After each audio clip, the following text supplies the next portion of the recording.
Pemirsa NTV, PKB, Partai Kebangkitan Bangsa, merupakan partai yang terbesar di Jawa Timur, terutama di Banyuwangi.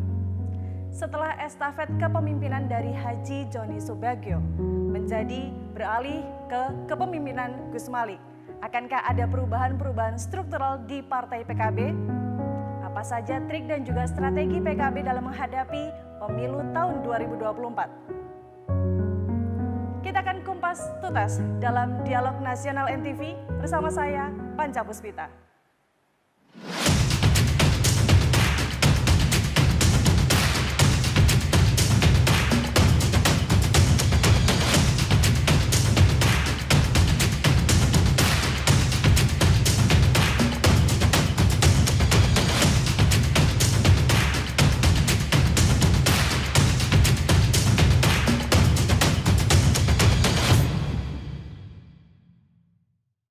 Pemirsa NTV, kali ini kita hadir di studio Dialog Nasional NTV. Sudah kedatangan tamu yang akan membahas tentang progres dari Partai Kebangkitan Bangsa ke depan, persiapan-persiapannya dan juga kondisi detail tentang Partai Kebangkitan Bangsa terutama yang ada di Banyuwangi. Sudah hadir bersama kita semuanya di studio ada Kiai Haji Abdul Malik Syafaat atau yang biasa kita panggil Gus Malik selaku Ketua DPC PKB Banyuwangi.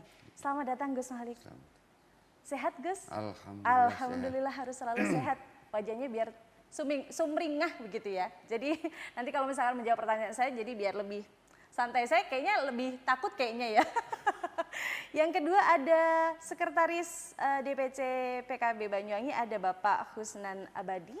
Selamat datang di studio kami Bapak. Sehat? Alhamdulillah sehat. Cerah ya sepertinya ya. Kayaknya kesini dengan busana baju birunya mencerahkan hati atau menjadi ini Pak, apa? Gambaran hati Pak? Mencerahkan hati.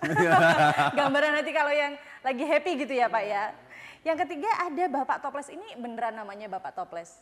Beneran itu. Beneran ya? Nama KTP-nya Zainal Mustafa. Oh, nama KTP-nya Zainal Mustafa. Nama hokinya Toples. Oh gitu. Saya panggilnya berarti Bapak Toples saja. Boleh. Lebih terkenal begitu ya? Ya. Lebih terkenal begitu. Bapak Toples ini Ketua Lembaga Pemenangan dari DPC PKB Banyuwangi. Betul. Terima kasih atas kehadirannya dan hari ini saya mau membahas tentang DPC PKB. Baik Gus Malik, Pak Husnan Abadi. Ini saya panggilnya Pak Husnan aja ya. Pak Husnan dan juga Pak Toples. Saya mau bertanya tentang PKB sendiri. Sebenarnya PKB sendiri seberapa dekat dengan masyarakat? Ini siapa yang mau berhak menjawab? Gus Malik harusnya ya, selaku Ketua DPC PKB Banyuwangi. Ya, seberapa dekat? Kita dekat sekali ya, terbukti dengan perolehan kita ini menunjukkan kedekatan kita dengan masyarakat.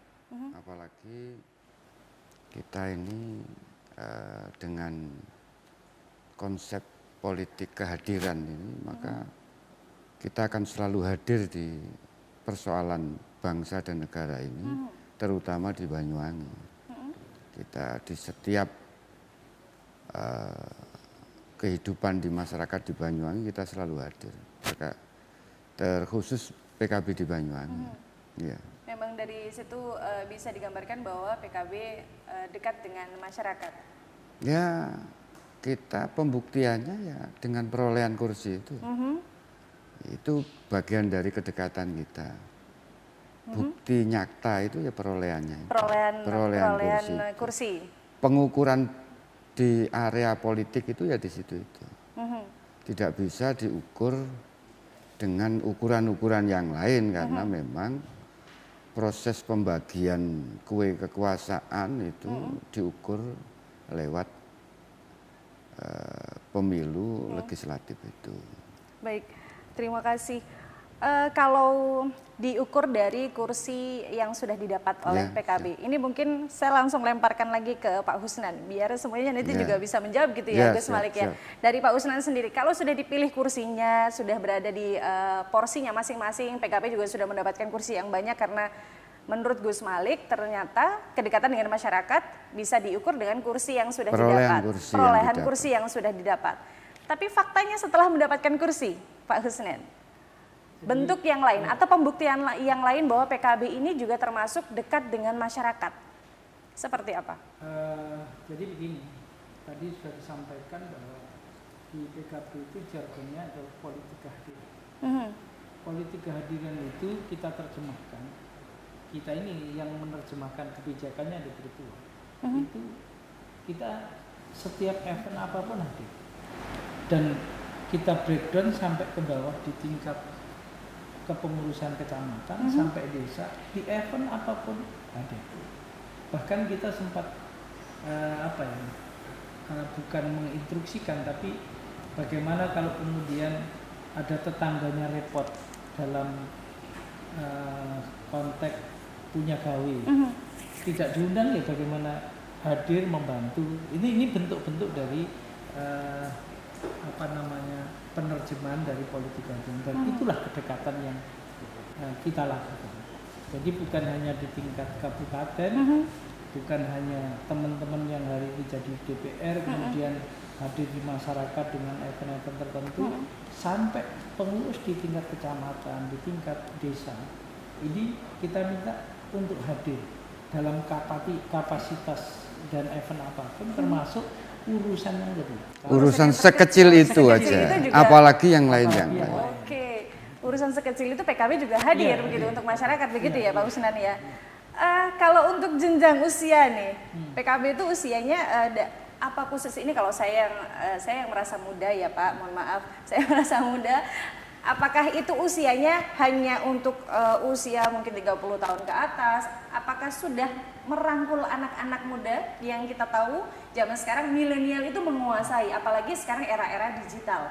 Mungkin Bapak Toples yang bisa menjawab. Mbak merasa muda, merasa tua? Saya merasa muda.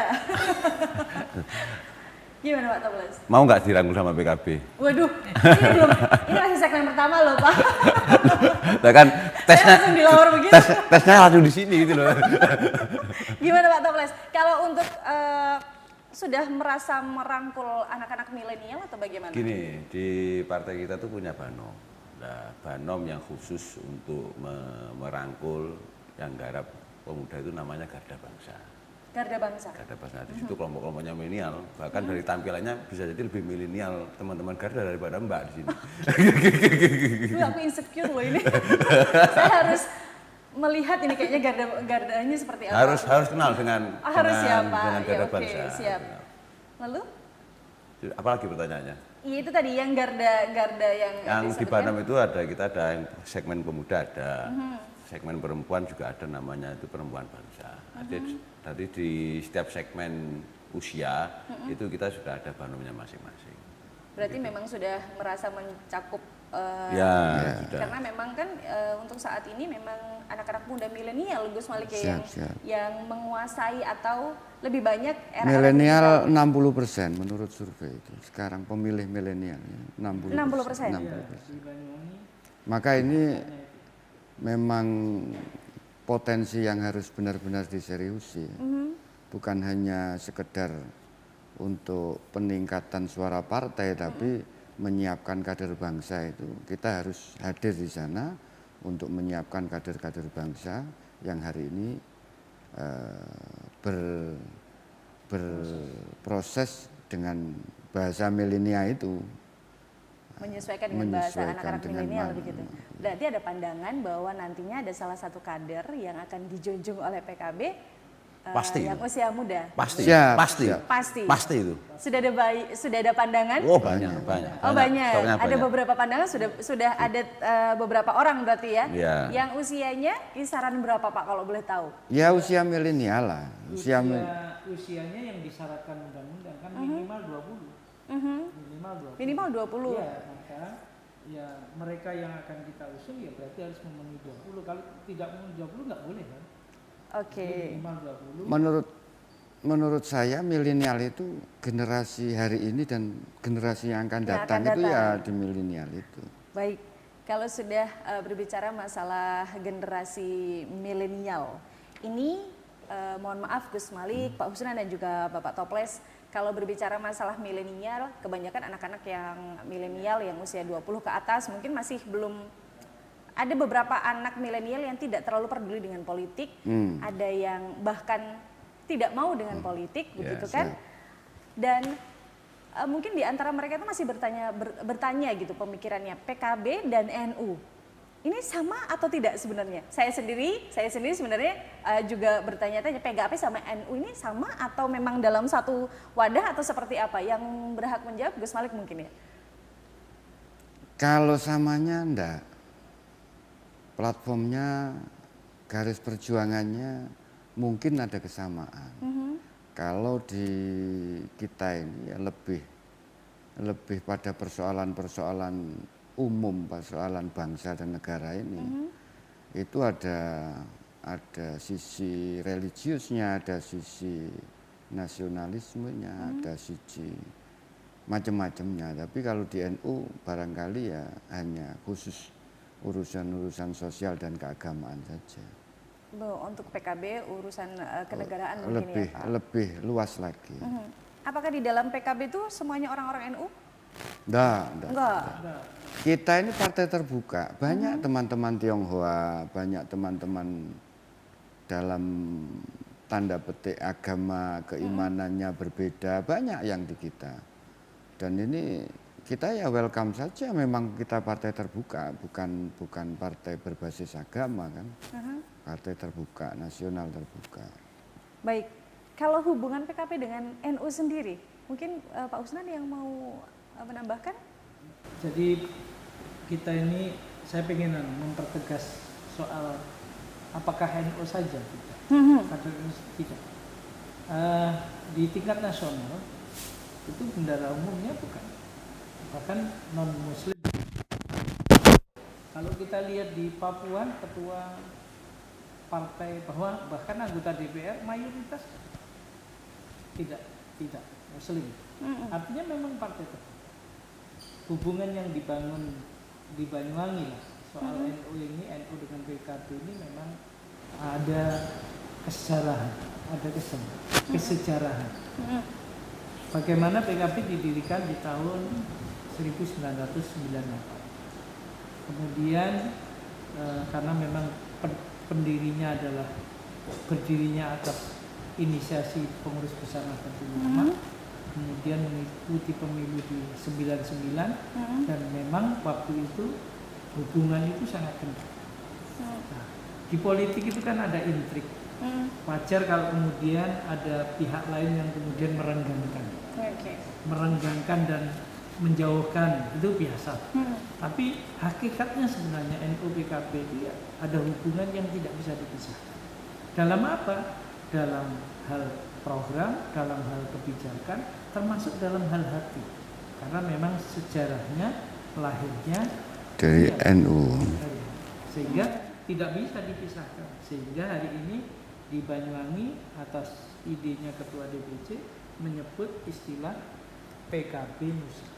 PKB NU 1. Ini dalam rangka untuk mengingat kembali bagaimana sejarah di 1998, 1999. Agar apa?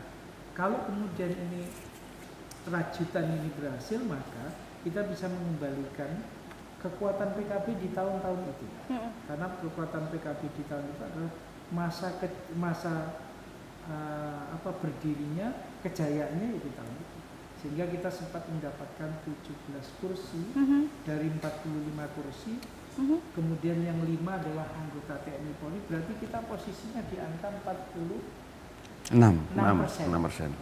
Nah sekarang kita ini tinggal 19% sekian. Jadi hubungannya ya hubungan begitu, dan ini lagi kita tancapkan ulang dengan namanya PKB Nusantara. Baik, berarti kalau sudah berbicara tentang perencanaan yang dari 19, berapa Pak? 19, sekian persen. 19, sekian persen untuk mengembalikan menjadi 46 ya. Kalau bisa 100 enggak ya? Sampai 100 enggak rasional kan ya. Sampai 46% aja ya. Berusaha untuk menjadi kembali seperti yang dulu 46%. Kita akan bahas strategi-strateginya, tapi setelah pariwara berikut ini.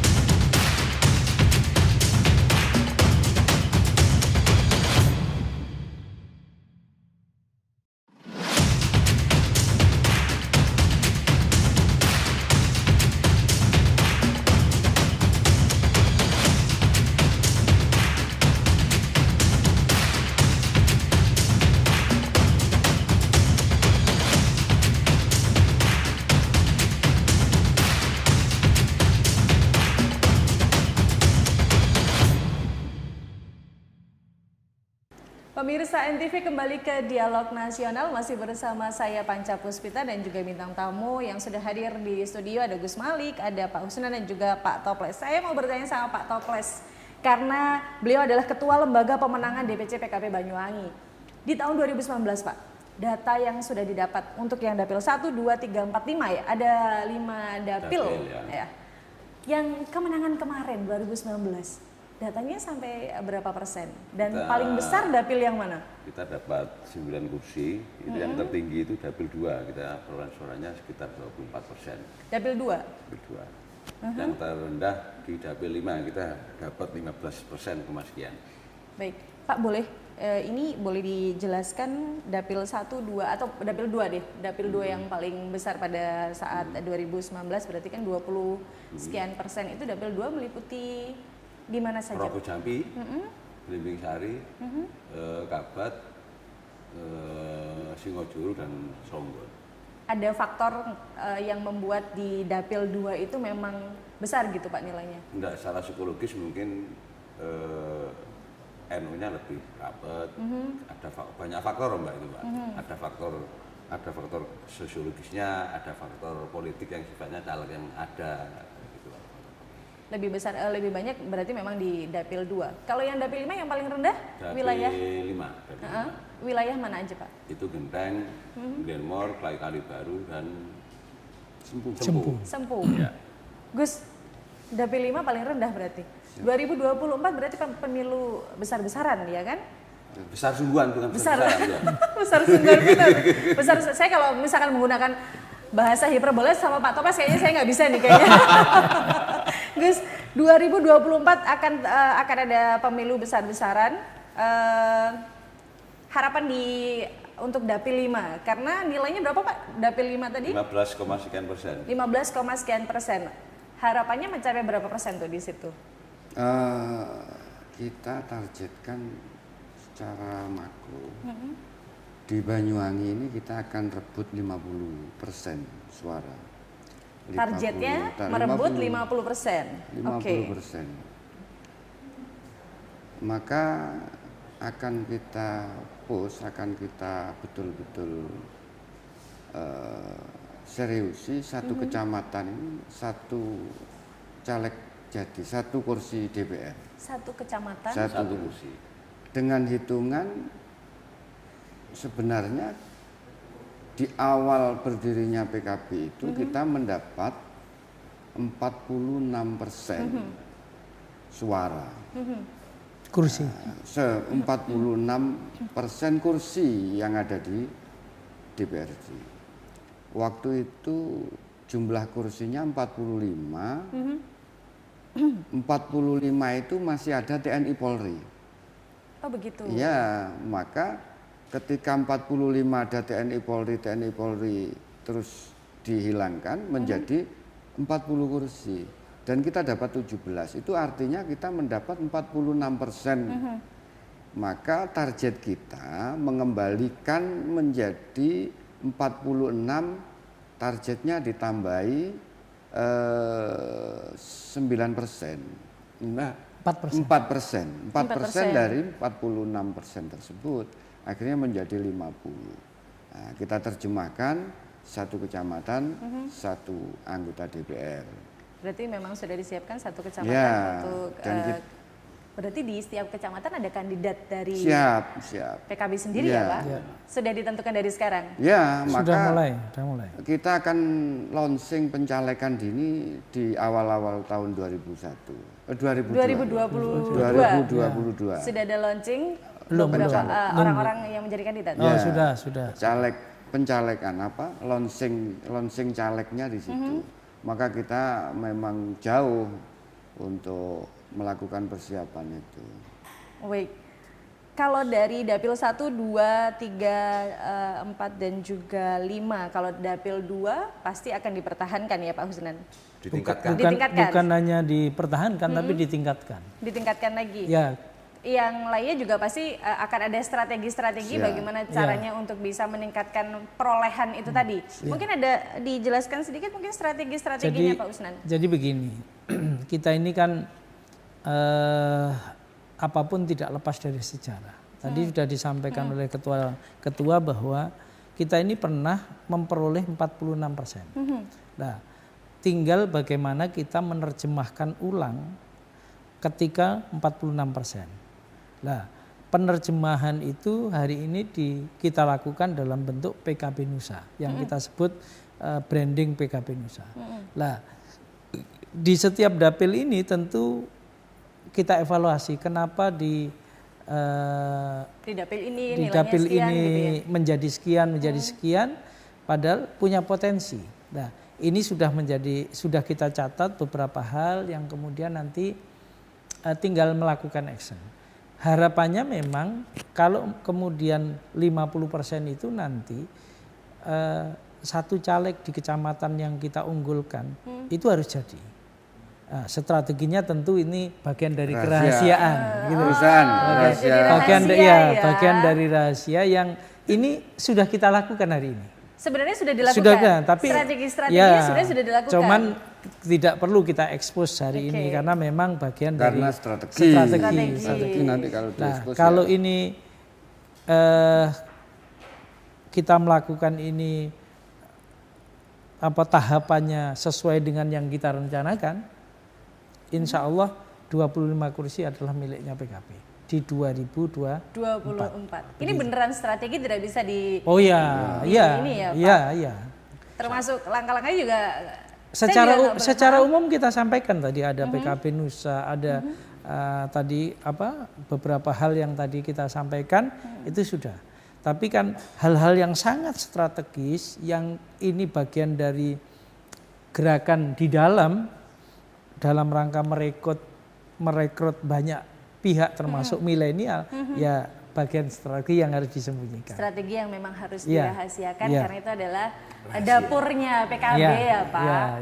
Itu tapi seperti rahasia atau strategi yang masih dirahasiakan itu, menurut Pak Toples nih, apakah itu memang sudah efisien dengan dengan memilih satu kandidat di setiap kecamatan? Dengan kita mengatakan bahwa kita target 25 kursi, satu kecamatan satu kursi itu sudah cukup kita penuh dengan kajian yang mendalam. Sudah ada kajian dan kita sampaikan di program ini sudah termasuk loman. Informasi itu sebenarnya mahal itu. Tapi sudah cukup loman. Iya benar. Cukup loman dengan kita menyampaikan satu kecamatan satu kursi. Memang tidak bisa diganggu gugat sepertinya ya pemirsa sampai bahwa menggoda bagaimanapun insya Allah kita kuat. Strateginya memang saya sudah berusaha merayu bagaimana strateginya memang tetap ditutup gitu ya. Ada kendala? Mungkin untuk menjalankan strategi ini? Ada kendala-kendala itu ada, itu kan bagian dari dinamika. Rahasia juga, bukan ya Bung Gus ya? Enggak. Dan itu bagian dari ketahanan kita, ketahanan mental kita untuk terus berjuang demi Banyuwangi kan. Maka itu tetap menyemangati kita untuk meraih 25 kursi di 25 kecamatan. 25 kursi di 25 kecamatan itu berarti sudah termasuk target untuk 2024. Ya, target. Kembali harga mati udah ya. Harus begitu ya, punya keyakinan bahwa 25 harus dapat begitu ya. Berbicara masalah milenial tadi untuk strateginya tadi, apa yang bisa dilakukan dari pihak PKB untuk bisa meraih atau merangkul teman-teman milenial? Ada program-programkah yang sudah dilakukan atau strategi yang sudah dilakukan oleh PKB untuk bisa merangkul para milenial yang ada di Banyuwangi? Jadi begini, kita ini PKB ini kan induknya. Kemudian kita ini punya yang namanya badan otonom atau disebut Banom. Tadi salah satunya disebut oleh Pak Toples ada Garda Bangsa. Kemudian ada Gerbang Tani, ada Gemasaba, ada Gerakan Mahasiswa Satu Bangsa, dan seterusnya. Kita ini banyak banom-banom yang kemudian setiap banom ini kita sudah ajak diskusi, kemudian kita ajak untuk melakukan membuat rancangan program yang strategis, yang mengena, yang sesuai dengan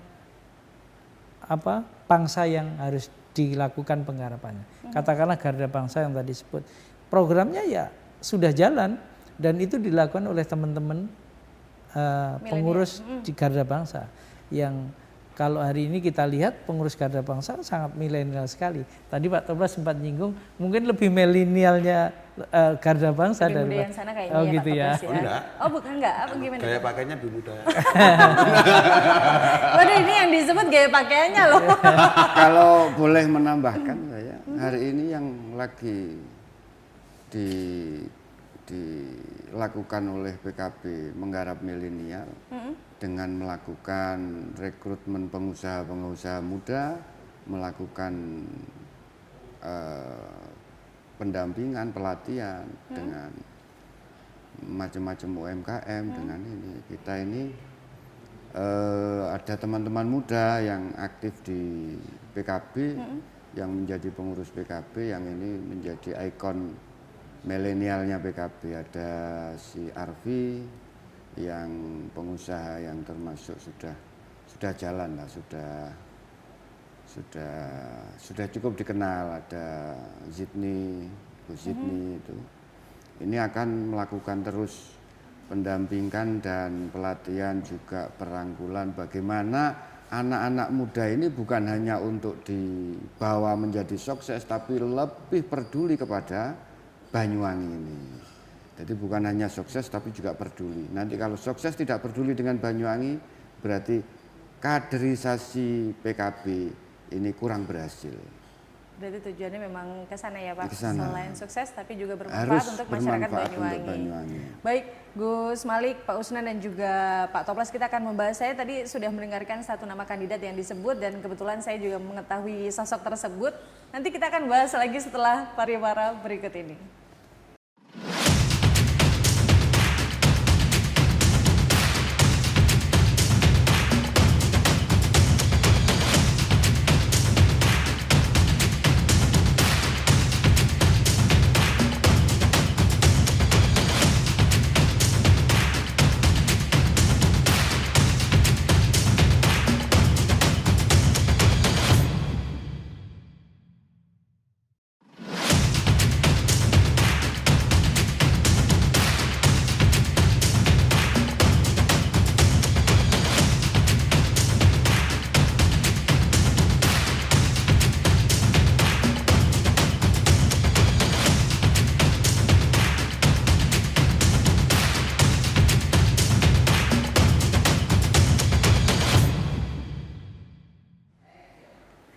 Pemirsa NTV masih membahas tentang strategi yang dimiliki PKB untuk pencapaian target kursi yang akan didapat nanti di pemilu tahun 2024. Tadi sudah saya mendengar satu nama yang saya sedikit mengenal sosok itu karena wirawiri di sosial media.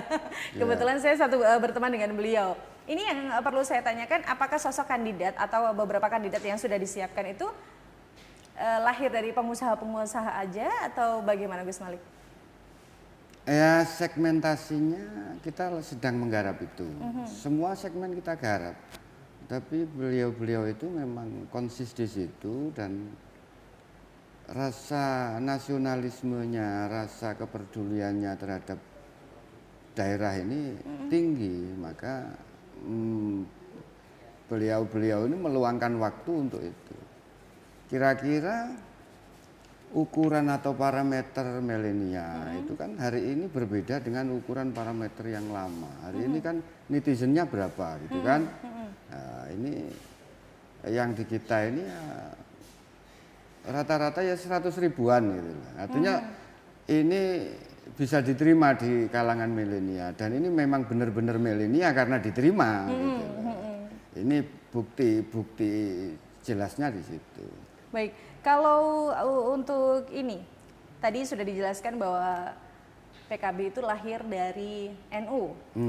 Dari dulu pandangan orang pasti melihat bahwa kandidat yang dimiliki oleh PKB itu orang-orang yang sudah tarafnya udah kiai atau yang sudah mengajar di pondok pesantren mana begitu, yang sudah menjadi yang begitulah ya. Sekarang udah berubah lagi menjadi yang dipilih adalah pengusaha begitu. Apakah itu nanti segmennya pemilihannya memang khusus kecamatan ini kiai aja atau yang sana pengusaha aja itu gimana Pak Usman pembagiannya atau menyeluruhnya? Jadi begini, tentu kita akan melihat wilayah itu sesuai dengan kebutuhan, sesuai dengan segmentasi. Kalau kemudian memang ada tokoh di satu daerah itu yang bisa menarik masyarakat dan menjadi ikon masyarakat, ya tentu itu yang kita usung. Dari mana? Ya bisa dari milenial, dari unsur-unsur yang tadi Mbak sebut. Nah, kita akan lihat di semua kecamatan potensinya seperti apa. Tetapi urusan milenial di setiap kecamatan harus ada.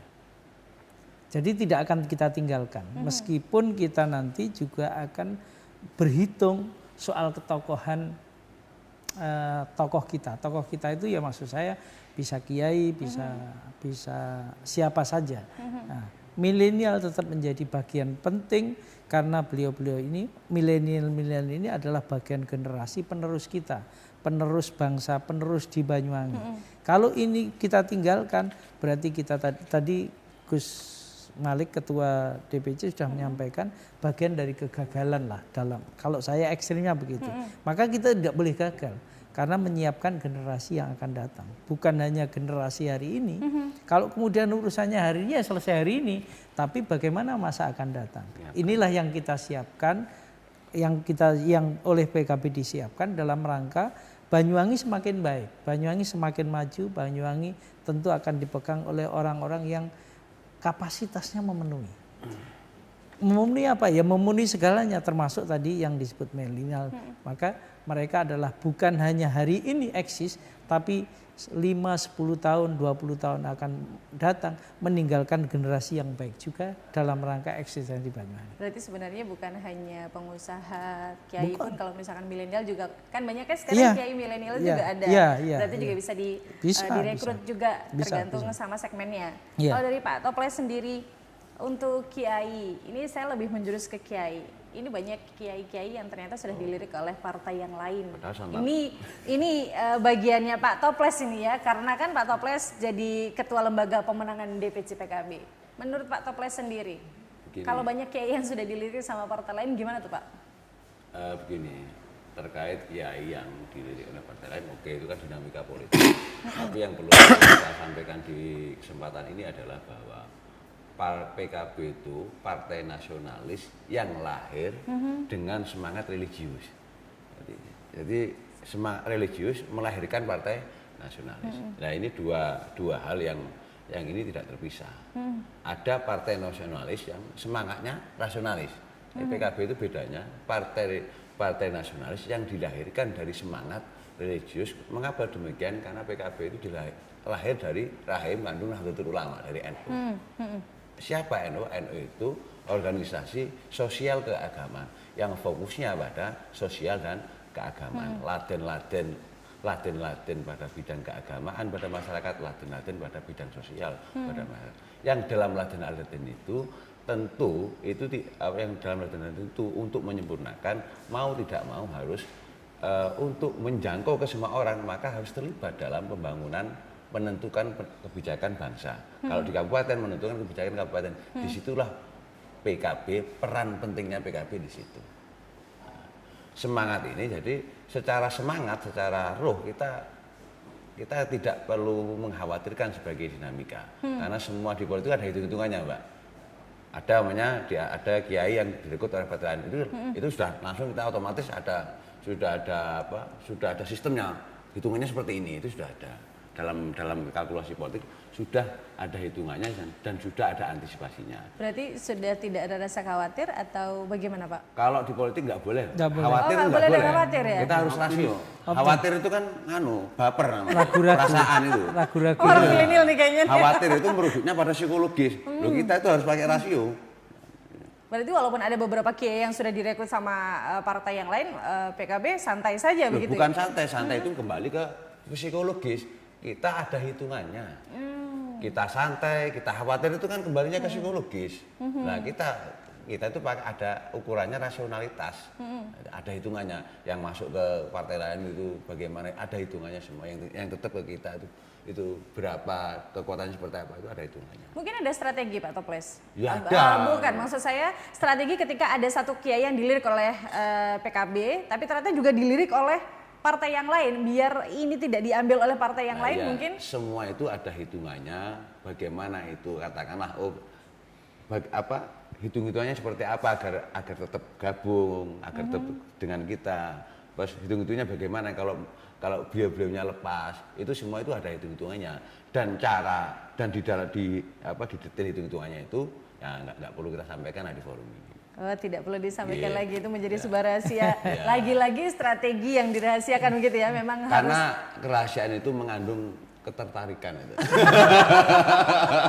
Bikin orang penasaran begitu ya. Iya dong. Mungkin Gus Malik mau menambahkan tentang kiai yang mungkin dilirik oleh partai yang lain. Gelisah itu ada, manusia.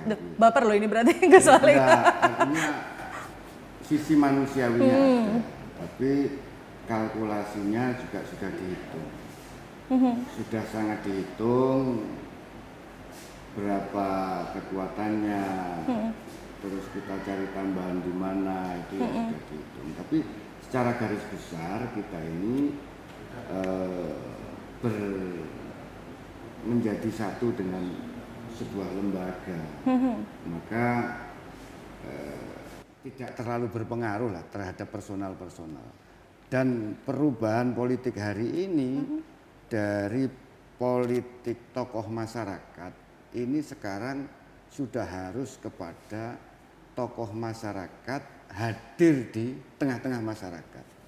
Maka karakter-karakter yang diambil ini kan karakter-karakter yang tingkat kehadiran di tengah masyarakatnya ini kan masih terukur, masih terukur lah oleh kita. Maka ya secara manusiawi kembali kita optimis saja. Harus selalu optimis berarti ya. Saya menarik tentang kehadiran dalam masyarakat. Kalau tahun 2019 PKB sudah menduduki 9 kursi, ya 9 kursi. Sudah ada kebijakan yang sudah diberikan oleh PKB atau apa saja yang sudah dilakukan PKB untuk masyarakat dari 9 kursi ini tadi? Ya cukup banyak lah yang dalam bentuk kebijakan ya. Kalau dalam bentuk kebijakan kan begitu kita membahas APBD, maka keberpihakan kita kepada masyarakat. Kemudian implementasinya dalam hal-hal yang sudah diputuskan di APBD tentu perlakuannya di masyarakat juga begitu. Dan ini kita tambahi dengan politik kehadiran yang tadi disampaikan, sehingga bukan hanya program tapi kehadiran kita ini bersama-sama. Nah, dengan dua seiring ini kita yakin masyarakat kita ini bisa membaca.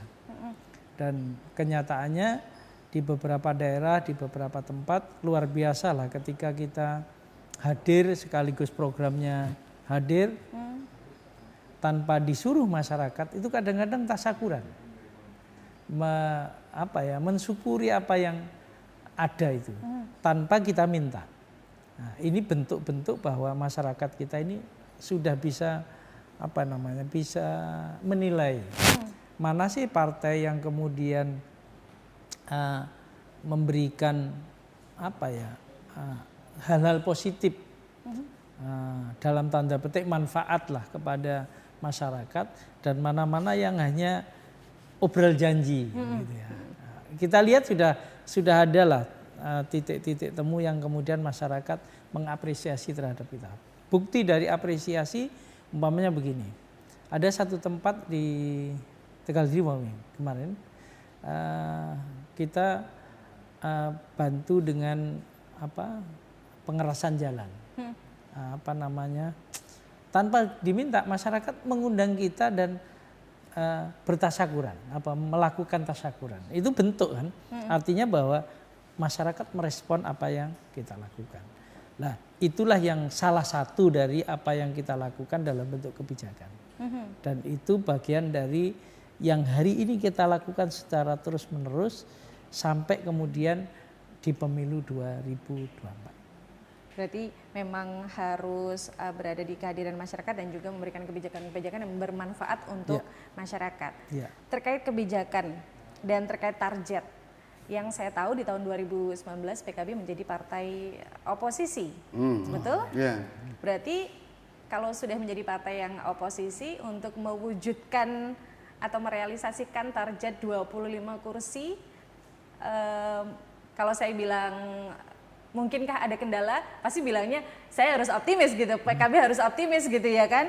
Tapi kan memang akan ada kesulitan-kesulitan gitu kan Gus Malik. Saya kira tidak ada. Optimis lagi? Bukan masalah optimis, realita di lapangan. Kita selalu bersama rakyat. Kemarin kita bersama rakyat, kalau boleh flashback kembali.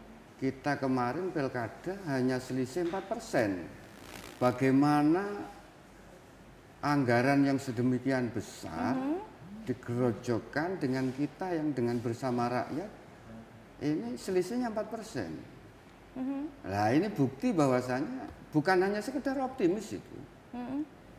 Bukan sekedar optimis, itu adalah bukti bahwasanya rakyat, kita bersama rakyat akan menang, akan terwujud itu. Dan yang kita lakukan selama ini memang yang kita lakukan selama ini adalah hal-hal yang kita tangkap dan itu memang kebutuhan. Hari ini teman-teman DPR yang dari fraksi PKB kita usulkan untuk mengusulkan asuransi bagi BPJS bagi BPD. Ini kecil hitungannya, kecil tapi tidak di-cover oleh pemerintah. Nah, ini kita perjuangkan betul. Nah, maka ini yang namanya bersama rakyat. Baik. Begini. Mungkin ditambahkan Pak Usnan. Oposisi itu tidak selalu berbeda. Jadi oposisi itu jangan dinilai bahwa selalu tidak setuju karena berbeda, tidak. Jadi oposisi itu kan kalau kemudian kita di DPR kan melakukan kritik, melakukan pengawasan terhadap sesuatu yang tidak pas. Bukan berarti berbeda. Kalau memang itu ada hal yang tidak pas dan harus kita lakukan, ya kita lakukan. Kita akan dukung kalau itu pas dan kita akan apresiasi itu. Jadi oposisi itu tidak kemudian berada di luar, selalu mengkritik, selalu menyalahkan, tidak. Kita akan proporsional dan profesional. Sehingga beberapa kali kita melakukan kritik terhadap apa yang memang menjadi kajian kita dan kita nilai salah, kita suarakan dengan keras. Meskipun akhirnya kalah kita. Tapi tidak apa-apa, itulah sikap yang harus kita ambil. Dan itulah yang kemudian masyarakat mengapresiasi kita. Banyak contoh lah, kasus Ijen, kasus BSI, kita bersuara, masyarakat luar biasa mengapresiasi. Karena memang itulah yang kita suarakan tanpa tendensius persoalan kalah dan menang. Begitu. Berarti memang hadir untuk masyarakat begitu ya Pak Usnan ya. Baik Gus Malik, Pak Usnan dan juga Pak Toples, kita akan kembali membahas lebih detail lagi setelah pariwara berikut ini.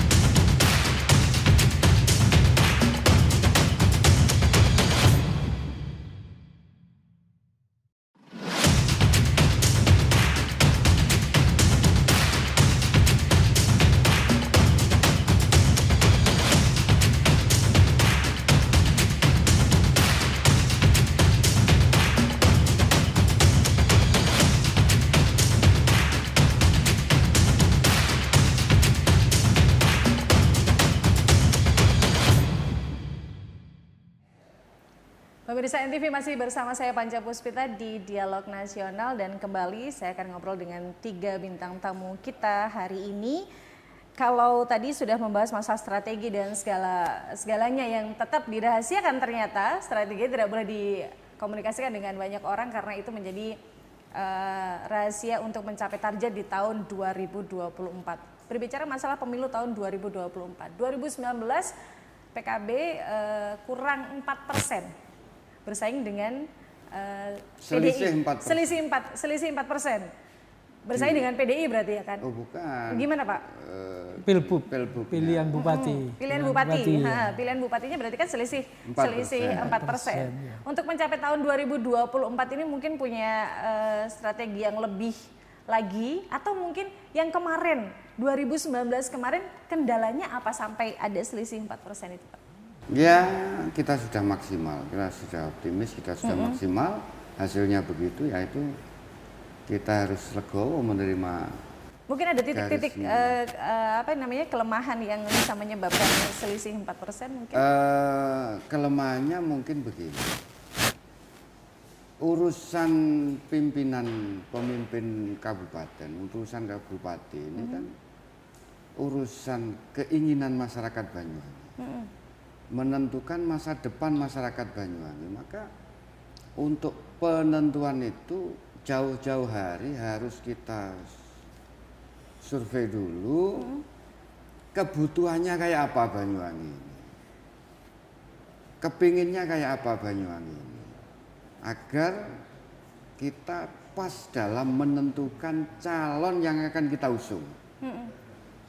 Banyaknya stok kita calon yang orang yang memenuhi syarat untuk menjadi pemimpin di Banyuwangi ini, maka kita tidak boleh main-main lagi dengan nasib warga Banyuwangi. Harus disurvei dulu, dianalisa dulu, kebutuhannya kayak apa, nanti profilnya kayak apa. Nah, ini yang menjadi ukuran kita. Maka parameternya kita tentukan dulu, baru nanti yang diukur itu jelas. Jadi bukan tiba-tiba orang muncul, punya duit muncul, orang kepengen muncul, ya boleh, itu boleh. Tapi di PKB tidak boleh mempermainkan nasib dan masa depan warga Banyuwangi. Ini kita harus betul-betul tahu kebutuhannya apa, keinginannya apa, baru kita tentukan. Berarti yang kemarin, pemilihan yang kemarin, Gus Risa dan juga Bapak Yusuf 2019, ada satu kesalahan yang bisa membuat ternyata segmennya masyarakat atau keinginan masyarakat belum tercapai di Gus Risa dan juga Pak Yusuf, Pak Gus Malik. Lebih tepatnya bukan sebuah kesalahan, tapi memang itu adalah kekurangan yang belum bisa kita tutup. Kekurangan yang belum bisa ditutup begitu. Berarti di tahun 2024 sudah harus menyiapkan tertutup, harus tertutup. Ya. Strateginya memilih seperti apa Pak Usnan? Ukurannya dulu. Ukuran untuk ini ya masyarakat berarti ya. Ukuran kebutuhan masyarakat. Jadi kalau salah satunya kan begini, kemarin itu calon yang kita usung ini relatif prosesnya cepat. Prosesnya secara tiba-tiba mungkin Pak? Ya artinya bahwa sudah telat lah. Artinya ketika orang lain, calon lain sudah berkomunikasi dengan masyarakat, ini ngomong proses, komunikasi masyarakat, kita ini masih tarik ulur. Mestinya memang kita sepakat harus ada parameter. Kebutuhan ini seperti apa, kebutuhan masyarakat kita seperti apa, keinginan seperti apa, jauh-jauh sebelumnya kita siapkan. Baru kemudian kalau memang sudah saat waktunya sudah muncul, ya sudah kita deklarasikan. Kemarin itu sangat mepet sekali. Kita menyatakan iya itu ya sudah hitungan bulan, sementara yang lain sudah luar biasa. Nah, ini menjadi pelajaran kita dan tentu besok itu tidak boleh begitu.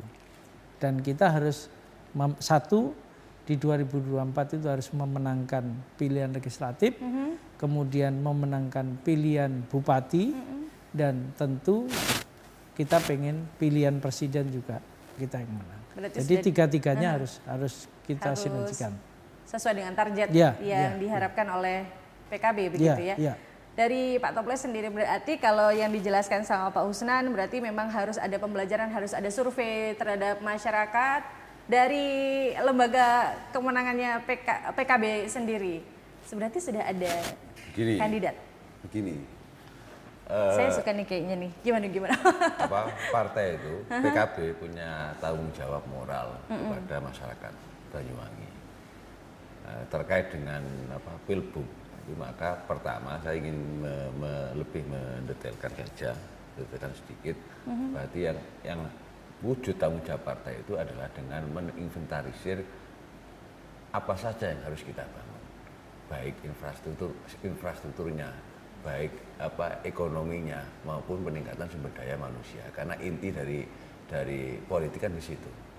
Itu sebagai tanggung jawab. Setelah itu nanti terumuskan, baru kita cari orang yang pas, yang kompeten untuk menjalankan itu semua.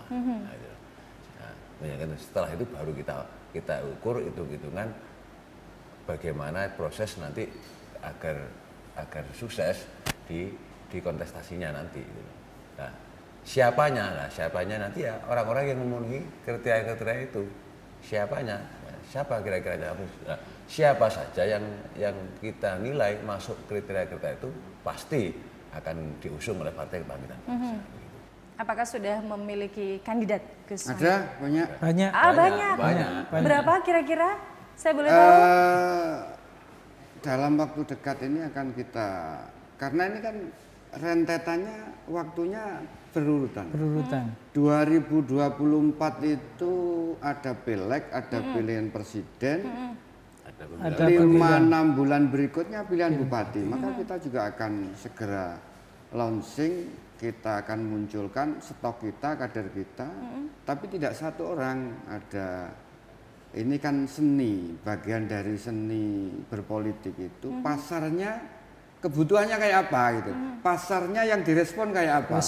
Responnya kayak apa? Mungkin 4-5 orang yang akan kita munculkan, dan habis itu kita lihat reaksi pasarnya kayak apa, reaksi masyarakatnya kayak apa, kepinginannya kayak apa. Lah ini nanti semakin mendekat akan semakin mengerucut. Boleh diberikan clue kira-kira kriteria yang pas untuk kandidat bupati? Saya berbicara mungkin bupati aja. Clue yang pas untuk syarat menjadi kandidat pemilihan bupati, Gus Malik? Ya, mengetahui dan kepingin memperjuangkan kebutuhan masyarakat Banyuwangi. Kalau harapan saya pribadi yang milenial. Harapannya milenial? Milenial yang muncul. Apakah muncul lagi sosok kiai? Di beberapa kandidat itu muncul sosok kiai? Ada kemungkinan. Bisa juga. Kita ini free market lah, pasarnya bebas lah. Apa kembali yang kemarin 2019 dari Blok Agung lagi mungkin, Gus Malik? Artinya parameternya sudah jelas. Ini kita buka pasarnya. Mau dari Blok Agung lagi, mau berkoalisi dengan PDI, mau orang mana. Ini kita ngomong untuk tidak mengkhianati dan mengingkari keinginan dan kebutuhan rakyat Banyuwangi. Itu yang harus digarisbawahi berarti ya. Begitu. Kalau untuk partai-partai yang lain berarti juga sudah melirik partai-partai yang lain untuk bekerja sama pada saat pemilihan bupati, sudah ada pandangan seperti itu atau gimana, Gus Malik? Rata-rata kita ini sudah membuka komunikasi kemarin beberapa bulan yang lalu.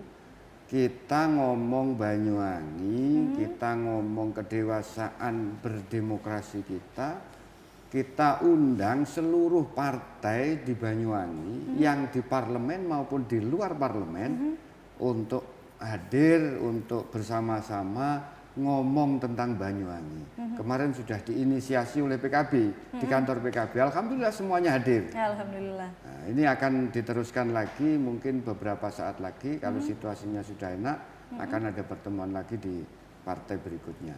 Baik, terakhir mungkin Pak Usnan bisa menyampaikan harapan di tahun 2024, pemilihan di tahun 2024 seperti apa, Pak Usnan? Kalau harapannya tentu kita menjadi pemenang. Ini tentu.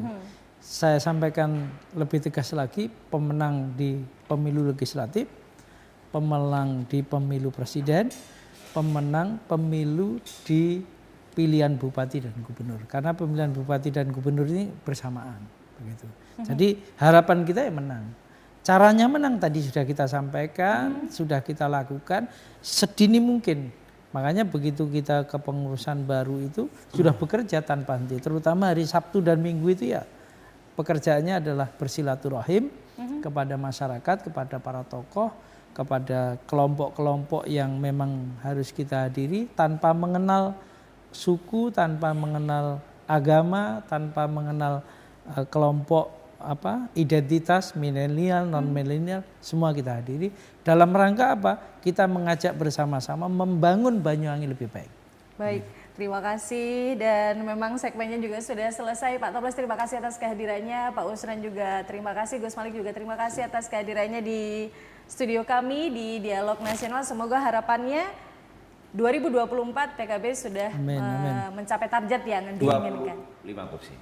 25 kursi ditegaskan kayaknya nanti ya 25 kursi. PKB harus mencapai target 25 kursi. Baik pemirsa NTV, demikian Dialog Nasional NTV kali ini berbincang dengan tokoh dari DPC PKB Banyuwangi. Kita akan berjumpa di sesi yang lain. Sampai jumpa.